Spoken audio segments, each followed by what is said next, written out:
Oke, kita berlanjut sekarang ke iterasi yang kedua. Sebenarnya lebih ringkas, lebih simpel. Sebenarnya sama sih caranya. Yang kedua adalah iterasi Gauss-Seidel. Ya, apa yang dilakukan di mekanisme iterasi Gauss-Seidel pada prinsipnya sama dengan iterasi Jacobi, baik syaratnya. Syaratnya tadi jelas ya. Kita harus melihat bahwa X yang akan kita pindahkan tadi seperti syaratnya Jacobi harus nilainya lebih besar. Harus lebih besar, sama dengan pun tidak boleh. Harus lebih besar daripada jumlah seluruh variabel lain, konstanta variabel lain yang akan kita hitung. Kita masih pakai contoh yang sama untuk kasus iterasi Gauss-Seidel, soalnya sama. 10x1 dikurangi 2x3, x2 dikurangi x3 dikurangi x4 sama dengan 3, kemudian minus 2x2 ditambah ya 10x2 dikurangi x3 dikurangi x4 sama dengan 15, kemudian yang ketiga minus x1 ditambah dikurangi x2 ditambah 10x3 dikurangi 2x4 sama dengan 27. Yang kelima adalah minus x1 yang keempat dikurangi x2 dikurangi 2x2 ditambah 10x4 sama dengan minus 9. Soalnya sama, syaratnya pun sama yang diterapkan, berarti bahwa Anda harus melihat X1 di baris pertama ya, nilainya harus lebih besar dari konstantanya ketimbang penjumlahan ini. 10 lebih besar dari 2 tambah 1 tambah 1 4, 10 lebih besar dari 2 tambah 1 tambah 1 4, 10 lebih besar dari 2 tambah 1 tambah 2 1 tambah 1 tambah 2 4, 10 lebih besar daripada 2 tambah 1 tambah 1 4. Jadi sama, ini semuanya bisa dikerjakan pakai Jacobi ataupun pakai Gauss-Seidel.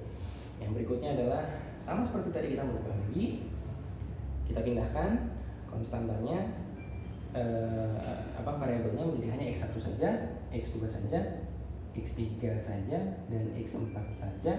Ini bernilai 0,3 ditambah 0,2 x2 tambah 0,1 x3 ditambah 0,1 x4. Caranya gimana? Tonton video sebelumnya, Anda akan dapat. X2 adalah 1,5, kemudian ditambah 0,2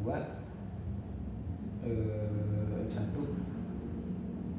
ditambah 0,1 x3 ditambah 0,1 x4. Oke, x3 pun sama, 2,7 ditambah 0,1 x1 ditambah 0,1 x2 ditambah 0,2 x4. Kemudian yang terakhir x4 adalah minus 0,9 ditambah 0,1 x1 ditambah 0,1 x2 ditambah 0,2 x3. Ya, begini. Kemudian tadi di Jacobi kita menggunakan angka awal ya, 0, 0, 0, 0. Di Gauss-Seidel pun sama. Kita masukkan dulu. Nah, ini bedanya sedikit. Ini dimulai dari bedanya. Di Jacobi kita gunakan 0, 0, 0, 0. Di Gauss-Seidel kita gunakan juga 0, 0, 0, 0. Tapi, ini Anda harus ingat, tapi waktu Anda mengerjakan X1, kita hapus di sini ya, kita hapus di sini. Kita hapus ininya. Ya. Waktu Anda mengerjakan X1, maka Anda menggunakan 0,3 ditambah 0,2 dikali 0 ditambah 0,1 dikali 0 ditambah 0,1 dikali 0, ya kan? Karena kita masih 0. Kemudian kita dapatkan hasilnya X1 adalah 0,3 karena ininya 0, 0. Oke. X1 nya 0,3. Tapi begitu Anda mengerjakan X2, di sini kan 1,5 ditambah 0,2 dikali. Nah, pada saat Anda menggunakan Jacobi, Anda menggunakan nilai X1-nya adalah 0. Itu pada saat Jacobi. Tapi pada saat Gauss-Seidel, Anda menggunakan X1 adalah X1 yang baru selesai didapatkan tadi. Maka di sini X1-nya bukan 0, tapi X1-nya adalah 0,3. Ya. Karena X1 tadi baru kita dapatkan, kan langsung dimasukkan saja. Kemudian berikutnya adalah 0,1 kali X3. X3 kita sudah dapat belum? Belum. Maka X3-nya masih menggunakan 0. 0,1 kali 0. Dan X4-nya adalah 0,1 kali X4-nya juga 0. Ya, karena X3 dan X4 belum kita dapatkan. Di sini kita dapatkan X2 adalah 1,5 ditambah 0,06 ditambah 0. Maka X2 nya adalah 1,56. X1 kita punya, X2 kita punya. Kita mengerjakan X3 sekarang. Ingat ya, ini masih iterasi pertama. Iterasi pertama. X3 adalah 2,7 ditambah 0,1 dikali X0. X1-nya 0, bukan. X1-nya adalah ini, 0,3 ditambah 0,1 dikali X2. X2-nya berapa? Tadi barusan kita dapat 1,56.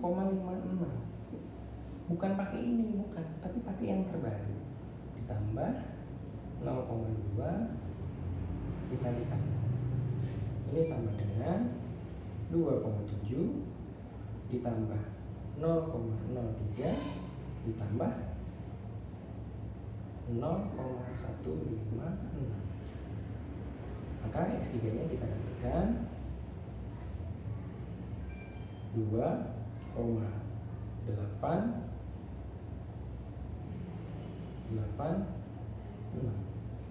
Ya, 7 tambah 1 8, 3 tambah 5 8.